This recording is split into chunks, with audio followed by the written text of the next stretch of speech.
What up, nerds? Welcome back. So today we're going to make the Bluetooth RC car vehicle board. So we already made the schematic and now we got to just do the board layout so we can switch over to the board. If you haven't done this already, we should have already changed the units, but you can change the units to millimeters, one with an alt of 0.5, which will probably be switching between 0.5 and 0.1 as we need finer movements. So similarly to the remote, this board is way too big, so let's make it smaller. The dimensions that we use for X were 35 millimeters, and then in the Y direction, or the height, 29 millimeters, something like that. You guys don't have to use the same exact dimensions, but I'm going to try and build the latest version of the board that we have done as exact as possible to show you guys exactly what we did. Alright, so again, the question comes on where to start, and that's pretty difficult to answer. There are some limiting constraints via any mechanical design if you have any, and you should also think about where things will be placed and how they'll be interfacing. So again, where all your peripherals will be. So generally we like switches on the side, any connections on the edges, but that can change. The second aspect of where placement is via how you're going to route things. So generally you want to place stuff on your board and then you need to route it, and you may notice that you have to move things around or massage them around in order to make the most efficient routing or the best routing. And that's kind of subjective. There is some objectiveness to it, and we'll go over as much of it as we can. But at the end of the day, there's probably, an infinite number of possibilities that you guys can route things that may be good or may be bad. And it may also take some experimenting as you play around with it. There are some components in this design where we need to put things close, and probably the most important thing is power. We'll be very cautious when we make the routes for that. Pretty much like we did for the remote, it's going to be a lot more important here in that we want them to be short and we want them to be thick traces. So in general, we want the microcontroller to be towards the center. It doesn't have to be perfectly in the center, but since the microcontroller has pins on all edges, you'll notice that they all have to fan out, or a subset of them, the ones that you're using, will have to fan out of it. And in general, if you have that towards a corner, it'll be hard to break it out in a very easy manner. We also have the crystal. So the crystal doesn't have to be super close to the board,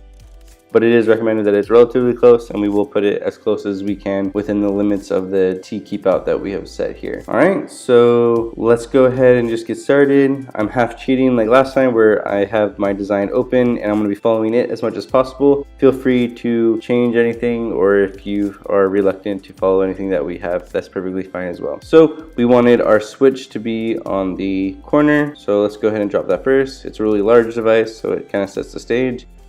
If you notice, the DRC is yelling at us already, and that's because we haven't set the DRU yet for OshSpark. So let's go ahead and do that. So we can type in DRC, we can go to load, and then go find your OshSpark DRU 2-layer board, open it, and then you can see it change. Click check, and that error goes away. So of course it can't be too close to the edge, but we will try and put it as close as we can without it yelling at us. So I'm going to switch grid, alt 0.1, and make it as close as I can, going based off of the T place. In this case I have the T keep out within a 2, but that's not that important. We can put it one tick closer. Alright, that looks fine. So through most of this board, I'm going to do less talking as I did to the remote, but that's because there is a lot of connections we need to make. There's going to be a lot of massaging around that we need to make, and so I will assume that you guys are a little bit more familiar with Ego from the remote, and I will be doing less talking and more actually routing without narrating. So the next thing we're going to add is the LiPo battery connector, and we want that to be as close to the switch as possible. We want a nice direct path, and we'll make that trace really thick too when we get to it. Alright, let's see. Next, we can place some of the larger capacitors. So we're going to do the power first this time. So let's move C11. It might be a different capacitor to you guys, but I looked at the name so I can just move it very easily.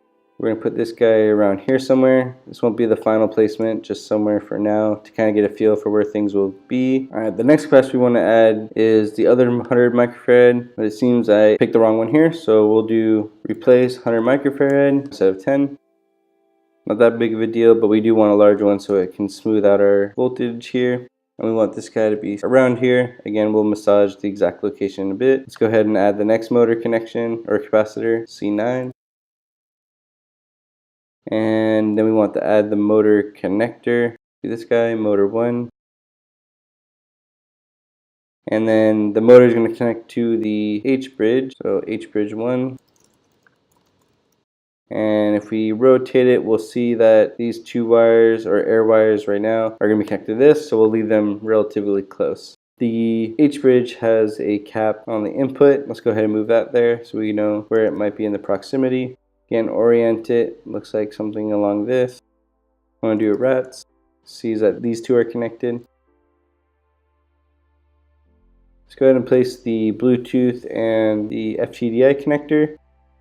Bluetooth BT1, and the way we want it to place is something like this. So we'll massage this down a little bit, and then we want to add the FTDI connector, FTDI1, and we want the orientation to be as is, somewhere in this corner.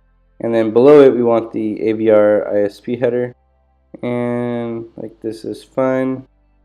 The last peripheral we have is the servo, and we'll place it right here, so probably called servo 1. We want the signal to be on this side, so it's kind of more towards the board.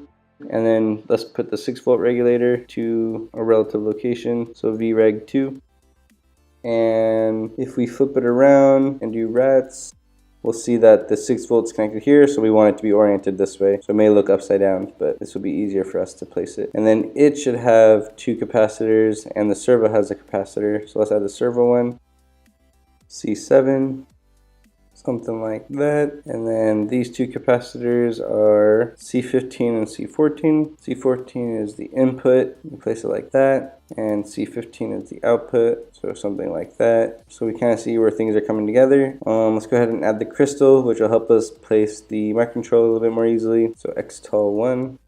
If we rotate it, we see the best alignment is something like this, where it can be a direct path to these 2 pins. And then the crystal has 2 capacitors associated with it, and we want them to be as close as possible, C4 and C5. So here's C4, maybe something like that, and C5, something like that. We'll move them around, but we want them just to be close. So this kind of forces us to move inward a bit. We do want the crystal to be as close as possible. Again, this one's kind of optional, but it's still good practice to keep it close to the board where you can. I'm going to move these over so we can start to maximize the space. Alright, it looks fine. So the only thing we should have left are a few capacitors, I believe. Oh, and our microcontroller power. Let's move these closer so our zoom to fit takes us somewhere meaningful. Alright, a little more manageable. So let's go ahead and add the capacitors for the MCU. So that's C1, C2, C3, and we're going to need to add the resistor. So let's move the capacitors first. Alright, those 2 here is fine. Flip them over, they'll be something like that. And if we do rats, we'll see that they're going to be connected relatively over here to these pins. And then one more, close to the microcontroller as possible, where there's another 5 volt. It would seem over here is where we want it to connect. Unfortunately, we can't get it too close, so we'll leave it around here. It should still be fine. The last component we have is the resistor and then the power supply. And the pull-up resistor can go next to the reset. One more capacitor that is connected to the DTR pin for our reset upon upload, and we'll have it right there. So you can see we show the reset path. It's going to be connecting from here down to there, down to there. So this is a kind of path that we're kind of planning. And then finally the power supply, and we want the power supply to be close to the battery, so we'll put it right around here, and that should be fine. Doesn't need that much space, it's not going to be pulling a lot of power either. So we'll place our voltage regulator, and then the respective input cap. From the data sheet, the top pad is the one that's actually receiving the power, and then the output cap is here. And then we have the 2-part ground tie, so let's put it on the bottom side using mirror, and we want this to be as close to the battery as possible, so we keep our reference nice and clean. We'll put that right around there. As long as the DRC doesn't yell at us, it's fine, but that should be good. Alright, so we have everything placed on the board. Go ahead and save if you haven't been doing it along the way, and we will start massaging things into places, and then route, and again massage, and this is going to be a rinse and repeat cycle until we get a nice completed board. So let's get to it.